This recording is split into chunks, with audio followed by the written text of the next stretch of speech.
My name is Andre Petroski. I am a UFC fighter. I've been in the UFC for about a little over 3 years. I got into the UFC from the show The Ultimate Fighter. I'm from Springfield, Delaware County. My dad actually was a fighter also. He wrestled at Penn State. Grew up watching, the original UFC, the original ECW. Was always a fan and knew that when wrestling was over that I would definitely be fighting.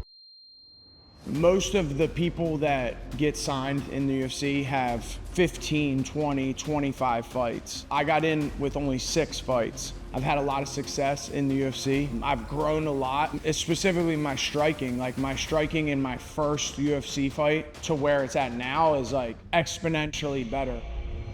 I started wrestling when I was 4 years old, so I won my first wrestling tournament at 4. I've been competing, if it wasn't wrestling, then boxing, jiu-jitsu, kickboxing, MMA, like my entire life. I've been fighting for 10 years.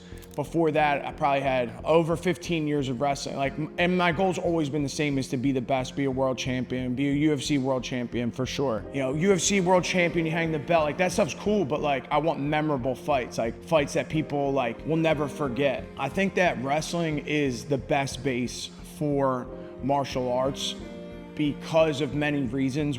It does condition you for one-on-one combat like that.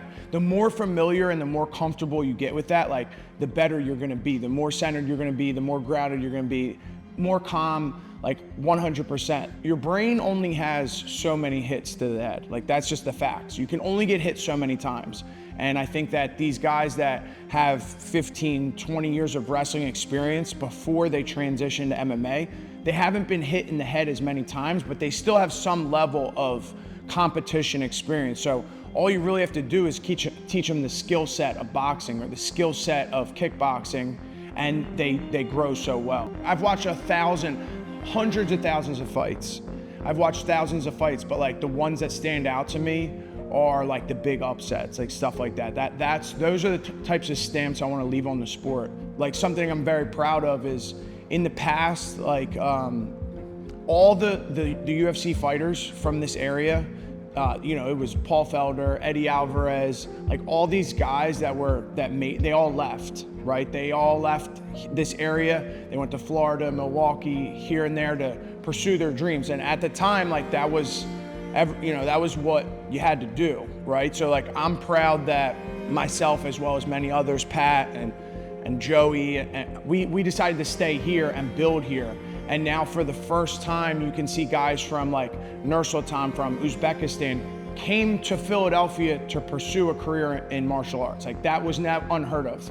No one ever came to Philadelphia. They would come to Philadelphia to be a boxer, but they never came to Philadelphia from other countries, other places, to be a martial artist, to pursue a career, to hopefully become a UFC world champion. Like that never happened before. So we see this rise of Philly MMA, and I'm honored to be a part of that. And I take pride in the fact that like at one point I could have left, and I did leave for a short period of time, but when it came down to it, like I decided that this is where I wanted to stay and build roots here and just grow and build MMA in this area. So here we're at Team Taino, Martial Arts and Fitness. This is Mount Ephraim or West Collingswood Heights, New Jersey. My coach here, this is owned by Eddie Torres, an excellent martial artist, Golden Glove boxer, 18-0 in Muay Thai, second degree Daniel Gracie black belt. And I've been working with Eddie for about a little over 2 years. My name is Eddie Torres, the Real Taino Warrior is my fight name. I've been fighting and training since I was 5.5 years old, so I'm 37.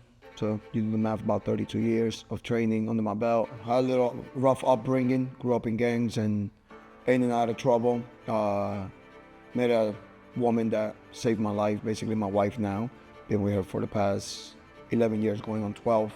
I met Andre, I started working with him, one of the easiest guys to work with. You tell him, you point, do this, do that, and he goes and do it. Because a lot of fighters are in the UFC, you cannot tell them anything, they know everything. But with Andre, he's always been a student, And even if you look at 2 of his minor setbacks, his fights versus Pereira, he took that in 5 days notice, cut 24 pounds. People don't realize that he flew from Thailand to South Korea, from South Korea to Vegas. So we only had about 3 days to cut 24 pounds.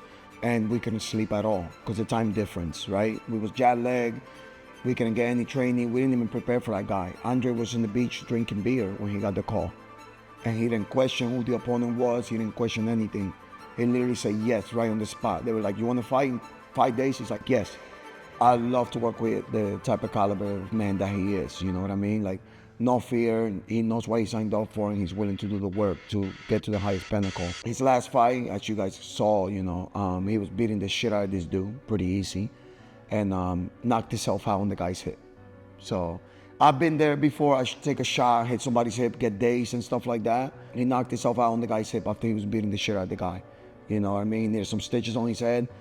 He came out the cage, and right away we had to explain to him what happened, and he didn't make no excuses. Even after I told him, nah, this is what happened. He's like, nah, it doesn't matter. I lost. And that just proves the kind of athlete he is. You know what I mean? Like, even though the Pereira fight, he took it on short notice, never made one excuse for it. Never blamed me on being a short notice fight, cutting 24 pounds in 3 days, not having a fight camp for that fight, never made one excuse. Same thing with this last fight. How do you not want to work with a guy like that? You know what I mean? You tell that guy 5 a.m. in the morning we're swimming, he'd be there at 4:30. He's definitely a workhorse, a very smart person. Outside of fighting, very intelligent guy. And, he loves his family. So when you're fighting for something greater than you, you're going to make it far in this sport. You know what I mean? So that's one thing that he possesses that a lot of fighters don't possess. No, they're in the world trouble. In the world trouble. Because even in striking, he dropped Makun pretty easy. He took down Makun pretty easy in the first round. And Andre is a slow starter. So if he dropped him in the first round, took him down in the first round, took the guys back on the first round, and they say he's a slow starter. So can you imagine what would have happened the second and third round? We've been working extremely hard on his cardio, extremely hard on his striking. He's literally done leaps and bounds of what the man he used to be. After his loss, he didn't go on a vacation. He didn't go here or there. We got home, he went back to the gym. He was upstairs lifting weights and getting on the bike, hitting the bag. You know what I mean? And people don't realize, like, that man died of an overdose. He was there for close to a minute. You know what I mean? He was a heroin addict. You know what I mean? Let's call the spade what it is. You know what I mean? He didn't have a life, and people usually that go through some hard shit in life are people that once they make it through past that, they go farther in life. This is what they say, where diamonds are built out of pressure, right? So I just think that he's been through a lot in his life. He just doesn't talk about it. He doesn't want no pity on him or anything like that. You know what I mean? But that's why he's built like that. That's why he does the stuff that he does, And now he has another child on the way. So now he knows that there's something greater than him that he has to fight for. There's something greater that he got to set an example for. Because when it's you by yourself, you don't have to set an example for nobody. You can continue to do whatever the hell you want, right? But now that you have something that's greater than you, more important than you, right? He knows he's got to turn up and really show people what he truly can do. Like, if he was to fight 10% of what he does in the training room, he'll be a world champion right now, But it's about getting in that cage and doing it, And I think he will. I think coming off 2 losses, his back is against the wall. And when is that animal most dangerous? When his back is against the wall, right? A lot of people say, we got haters. There's not such a thing as haters. I think somebody that hates you is trying to cause you some harm. I just think they're jealous. I said within this year, he should get one more fight. And what he's going to do to the next guy, a lot of guys are not going to sign that contract. You know what I mean? To my next opponent, be prepared, because I'm coming for blood. I'm working my ass off, and I'm not going down without a fight. My name is Andre Petroski, and I will be remembered as one of the best.